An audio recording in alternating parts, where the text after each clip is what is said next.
Assalamualaikum warahmatullahi wabarakatuh. Salam sejahtera bagi kita semua. Oh iya, apa kabar nih Bapak dan teman-teman sekalian? Semoga sehat selalu ya. Puji syukur kita haturkan kepada Allah Subhanahu wa taala dan sholawat serta salam tak lupa tercurahkan kepada Nabi Muhammad Sallallahu alaihi wasallam karena berkat beliaulah kita dapat berkumpul bersama dalam forum presentasi meskipun secara virtual. Kami dari kelompok 4 yang terdiri dari saya, Ayu Tridharma, selaku presentator pertama, dan rekan saya, Faik Zamir, selaku presentator kedua. Pada presentasi kali ini, kami akan membahas tentang prinsip-prinsip komunikasi dalam Islam yang di dalamnya terdapat 4 pokok pembahasan.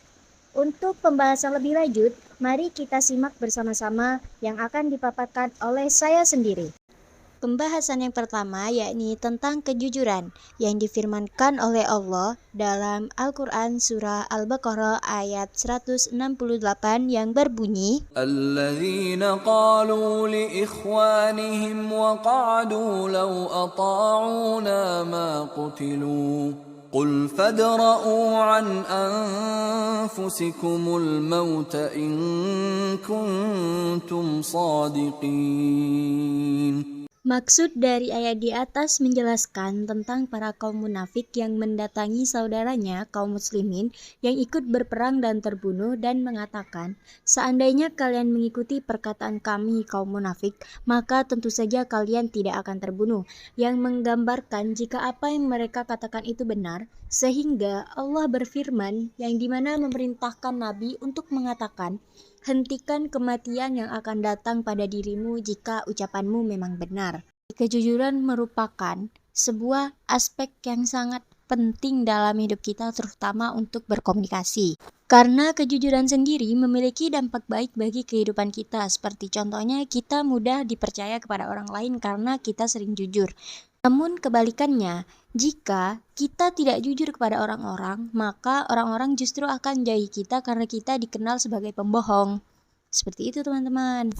Allah sendiri juga berfirman di surah Al-Imran ayat 15 sampai dengan 17 yang berbunyi, قل أأنبئكم بخير من ذلكم للذين اتقوا عند ربهم جنات تجري من تحتها الأنهار خالدين فيها وأزواج مطهرة ورضوان من الله والله بصير بالعباد الذين يقولون ربنا إننا آمنا فاغفر لنا ذنوبنا وقنا عذاب النار الصابرين والصادقين والقانتين والمنفقين والمستغفرين بالأسحار. dari ketiga ayat tersebut dapat kita pahami bagaimana cara Allah mengkomunikasikan kepada kita selaku hambanya tentang bagaimana dan seperti apa bentuk dan keadaan surga yang diperuntukkan pada hamba-hambanya yang bertakwa, sabar, benar, taat, serta yang selalu memohon ampunan kepadanya. Allah juga berfirman di surah An-Nisa ayat 69 yang berbunyi, ومن يطع الله والرسول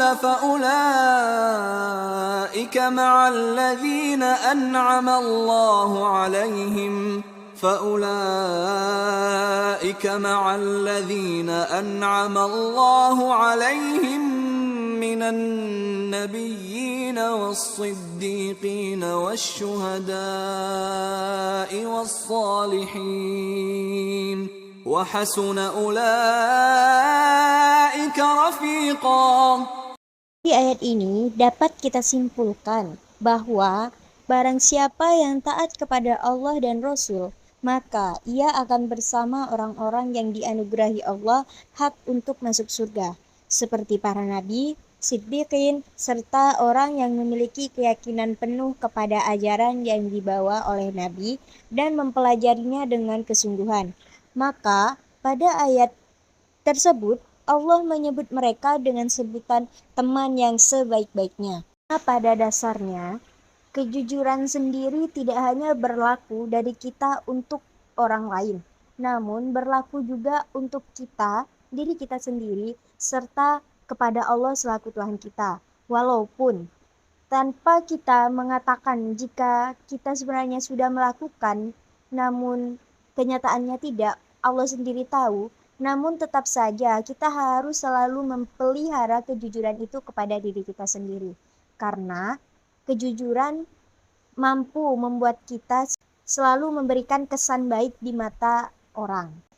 Selanjutnya Allah juga berfirman di surah Al-Maidah ayat 119 yang berbunyi, قال الله هذا يوم ينفع الصادقين صدقهم لهم جنات تجري من تحتها الأنهار خالدين فيها أبدا رضي الله عنهم ورضوا عنه ذلك الفوز العظيم.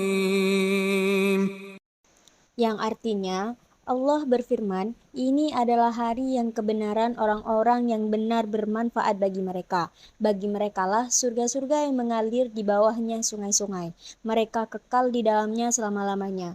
Allah ridho kepada mereka dan mereka pun ridho kepadanya. Itulah kemenangan yang agung.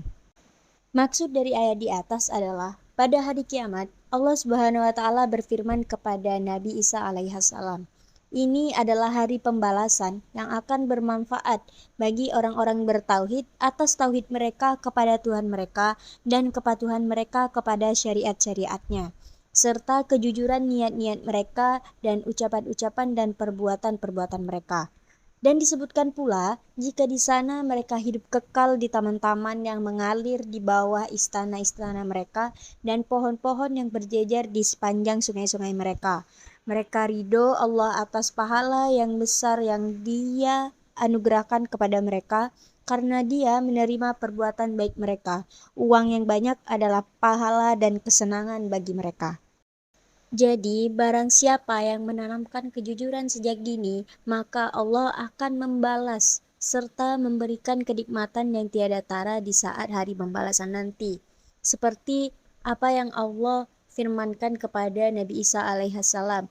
Ini adalah hari pembalasan yang akan bermanfaat bagi orang-orang bertauhid atas tauhid mereka. Bagi orang-orang yang memiliki kepercayaan mereka, yang kepercayaannya memang benar-benar diajarkan tentang kebaikan dan kejujuran, maka Allah sendiri akan membalasnya.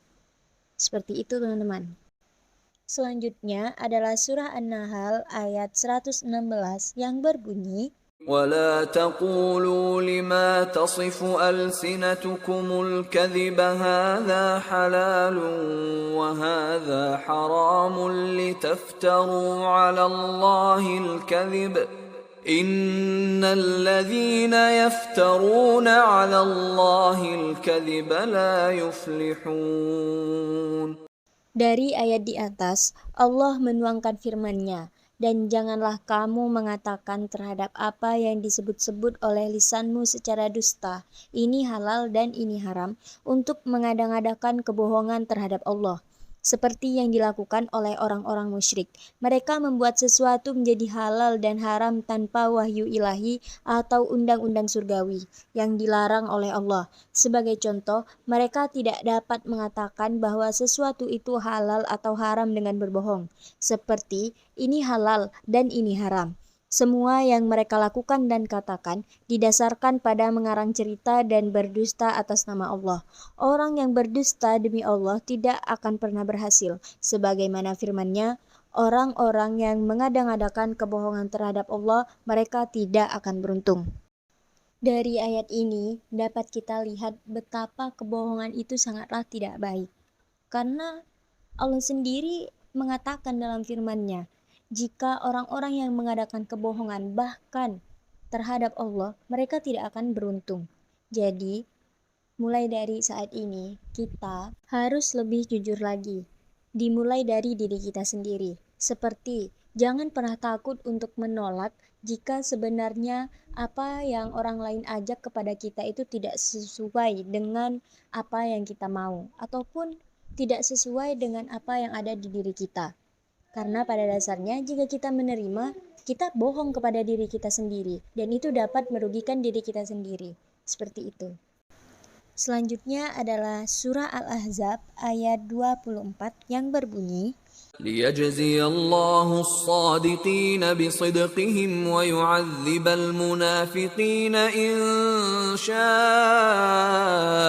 أو يتوب عليهم إن الله كان غفورا رحيما.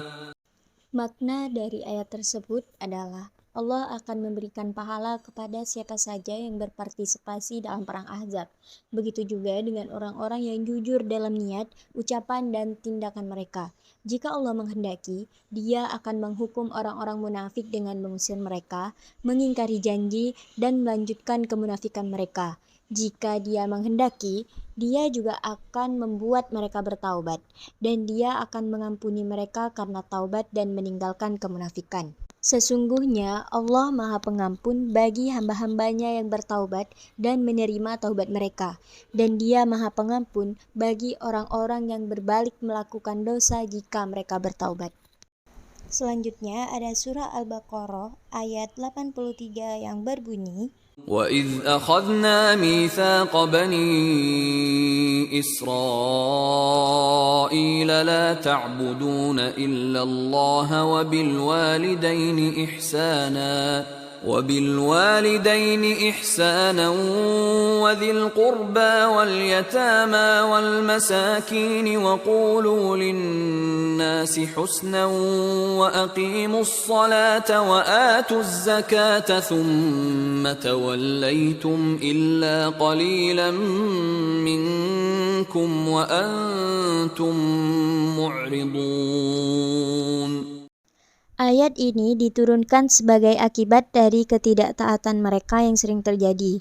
Allah membuat janji ini kepada Bani Israel, berbuat baik kepada mereka membutuhkan perkataan dan perbuatan. Larangan berbuat jahat, isoah, dan tidak berbuat baik dicontohkan dengan perintah untuk memperlakukan mereka dengan baik. Anak-anak yang telah kehilangan kedua orang tuanya sebelum mencapai usia baligh dikenal sebagai anak yatim. Dalam perjanjian ini, Allah memerintahkan mereka untuk memperlakukan semua orang dengan baik. Hal ini termasuk menyebarkan salam, senyum, dan kata-kata baik lainnya, mengajarkan pengetahuan agama, dan mengucapkan kata-kata yang baik seperti melakukan kebaikan dan melarang kejahatan. Ada perintah umum untuk berbuat ihsan dalam perintah untuk berbicara baik kepada semua orang. Hal ini karena sebagian orang tidak mampu melakukan ihsan dengan perbuatan atau harta, maka Allah Subhanahu wa Ta'ala memerintahkan minimal dengan perkataan. Dalam ayat ini, Allah Subhanahu wa Ta'ala memerintahkan manusia untuk menjauhkan diri dari kekejian, kekotoran, dan permusuhan dalam ucapan dan perbuatan. Salah satu prinsip dasar agama yang diperintahkan oleh Allah Ta'ala dalam semua syariat adalah syariat yang disebutkan dalam ayat di atas. Karena memiliki banyak tujuan di sepanjang ruang dan waktu, syariat ini tidak akan ditinggalkan, sebagaimana prinsip agama yang pertama dan utama, yaitu tauhid, menyembah Allah semata, dan tidak akan ditinggalkan. Pembahasan yang kedua yakni keakuratan informasi yang difirmankan oleh Allah dalam surah Al-Isra ayat 36 yang berbunyi, وَلَا تَقْفُ مَا لَيْسَ لَكَ بِهِ عِلْمٌ إِنَّ السَّمْعَ وَالْبَصَرَ وَالْفُؤَادَ كُلُّ أُولَئِكَ كَانَ عَنْهُ مسؤولا. yang artinya, janganlah engkau mengikuti sesuatu yang tidak kau ketahui. Sesungguhnya pendengaran, penglihatan, dan hati nurani, semua itu akan diminta pertanggungjawabannya. Dengan kata lain, jangan melakukan hal-hal yang tidak kita ketahui. Sebaliknya, perhatikan apa yang kita katakan dan lakukan. Jangan pernah percaya bahwa hal tersebut akan hilang tanpa menimbulkan kerugian atau bahkan keuntungan bagi kita. Karena sudah sepantasnya kita seorang hamba mempersiapkan jawaban atas pertanyaan-pertanyaan yang akan diajukan karena ia sadar bahwa ia akan dimintai pertanggungjawaban atas segala sesuatu yang telah ia katakan dan lakukan, serta bagaimana ia menggunakan anggota tubuh yang telah Allah ciptakan untuk beribadah kepadanya. Hal ini hanya dapat dicapai dengan menggunakannya secara eksklusif dalam konteks pengabdian kepada Allah, mendedikasikan agama ini secara eksklusif untuknya, dan mengecualikan segala sesuatu yang dibenci oleh Allah. Selanjutnya adalah surah Al-Hujurat ayat 6 yang berbunyi, يا أيها الذين آمنوا إن جاءكم فاسق بنبأ فتبينوا أن تصيبوا قوما بجهالة فتصبحوا على ما فعلتم نادمين. Makna dari ayat di atas menjelaskan tentang ketika seseorang yang tidak benar membawa berita, kita harus menyelidikinya dan tidak menerimanya begitu saja, karena hal itu dapat mengakibatkan bahaya dan dosa yang besar. Ini adalah adab yang harus diikuti oleh orang-orang yang berakal. Jika berita orang fasik disamakan dengan berita orang yang amanah dan jujur, lalu hukum ditetapkan berdasarkan berita tersebut, maka hal itu akan membahayakan jiwa dan harta benda tanpa hak, karena berita tersebut akan menimbulkan penyesalan. Apabila berita tersebut disebarkan oleh orang yang zalim, maka harus dicek kebenarannya, ditelusuri kebenarannya. Jika ada bukti dan indikasi bahwa berita tersebut benar, maka berita tersebut harus diingkari dan tidak perlu dipercaya. Selain itu, ada dalil yang menunjukkan bahwa seperti yang telah dinyatakan sebelumnya, berita orang fasik harus ditahan, sementara berita orang jujur harus diterima dan berita pendusta harus ditolak. Oleh karena itu, banyak dari kalangan salaf yang menerima riwayat-riwayat dari kaum Khawarij yang dikenal jujur meskipun mereka fasik. Dari kedua ayat yang sudah dijelaskan tadi, bahwa betapa pentingnya kita untuk selalu mengecek ataupun mencari asal-usul berita yang orang-orang sebarkan.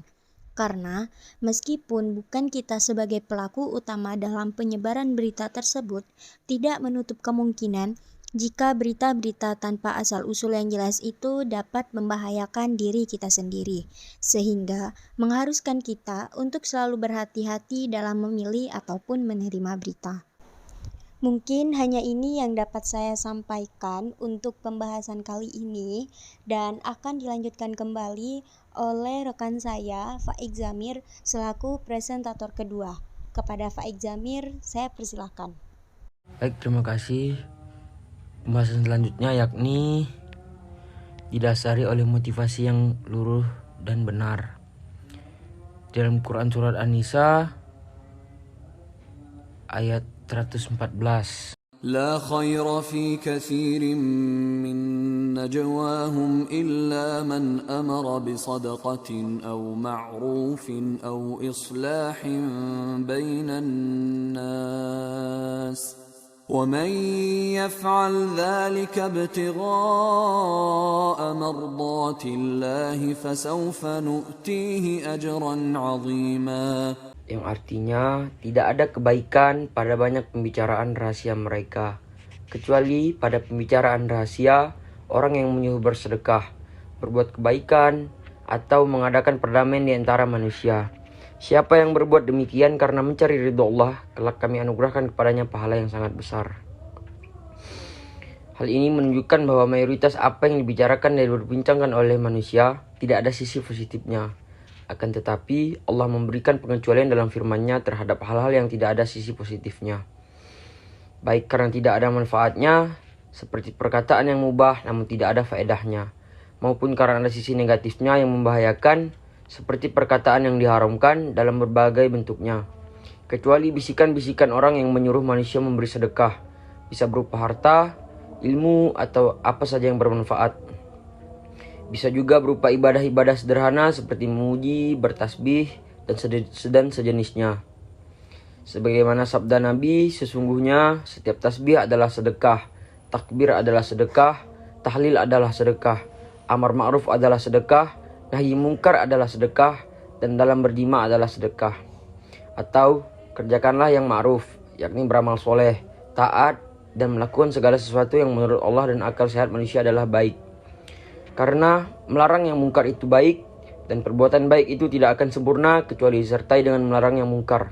Maka kalimat melarang yang mungkar secara otomatis masuk dalam definisi perintah untuk melakukan yang ma'ruf.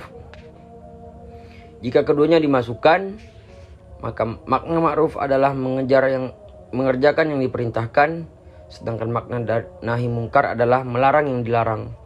Atau damaikanlah di antara manusia. Hukum Islam menganjurkan manusia untuk berdamai dalam masalah darah, harta benda, kehormatan, dan bahkan agama. Karena Allah berfirman bahwa tidak mungkin mendamaikan dua orang yang saling bermusuhan. Perselisihan dan permusuhan akan menghasilkan keburukan dan perpecahan yang tidak dapat dihindari.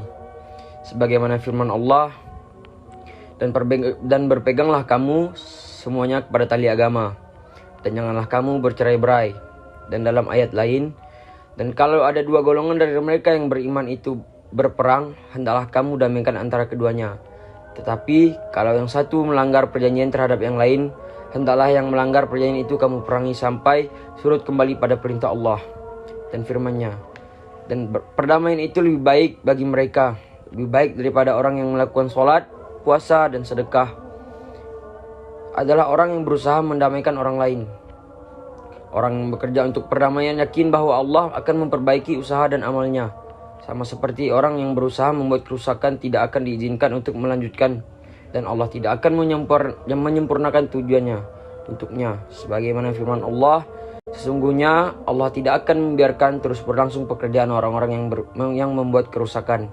Dalam hal ini, apapun yang dilakukan adalah baik, seperti yang ditunjukkan oleh pengecualian. Tetapi Allah mengatakan bahwa kesempurnaan pahala sebanding dengan niat dan keikhlasan. Karena itu Allah berfirman, dan barang siapa yang berbuat demikian karena mencari keridhaan Allah, maka kelak kami memberi kepadanya pahala yang besar. Oleh karena itu, seorang hamba seharusnya hanya mencari keridhaan Allah dan mendedikasikan semua tindakan dan perbuatan baiknya untuk Allah agar mendapatkan pahala yang besar karenanya. Terbiasa dengan keikhlasan, bergabung dengan kelompok orang-orang yang tulus, dan mendapatkan pahala dari Allah. Terlepas dari itu, tercapai atau tidaknya tujuannya karena niat yang telah ditetapkan dan disertai dengan tindakan yang dapat dilakukan. Baik, terdapat sub pembahasan. Yang pertama, adil dan tidak memihak. Terdapat pada Quran surat Al-An'am ayat 152 yang berbunyi, ولا تقربوا مال اليتيم إلا بالتي هي أحسن حتى يبلغ أشده وأوفوا الكيل والميزان بالقسط لا نكلف نفسا إلا وسعها وإذا قلتم فاعدلوا ولو كان ذا قربى وبعهد الله أوفوا ذلكم وصاكم به لعلكم تذكرون. Yang artinya adalah, janganlah kamu mendekati harta anak yatim kecuali dengan cara yang lebih bermanfaat sampai dia mencapai dewasa. Sempurnakanlah takaran dan timbangan dengan adil. Kami tidak membebani seorang melainkan menurut kesanggupannya. Apabila kamu berbicara, lakukanlah secara adil sekalipun dia kerabatmu. Penuhilah pula janji Allah. Demikian itu dia perintahkan kepadamu agar kamu mengambil pelajaran. Wahai para penerima wasiat, janganlah kalian mendekati harta anak yatim yang ditinggal mati ayahnya, sedangkan ia masih kecil, kecuali dengan cara yang lebih baik. Maka itu menjadi lebih baik baginya, dan ia dapat memanfaatkannya sampai ia balik dan dewasa. Allah memerintahkan kepada kita dan para wali untuk tidak mendekati harta anak yatim dalam ayat ini. Kemudian, serahkanlah hartanya kepadanya ketika ia telah mencapai usia tersebut, dan gunakanlah keadilan untuk menyeimbangkan takaran hingga sempurna dan sempurna. Jika Anda telah berusaha, Anda tidak akan kesulitan menemukan apa yang Anda butuhkan. Tidak seorang pun dibebani oleh kita di luar kemampuannya.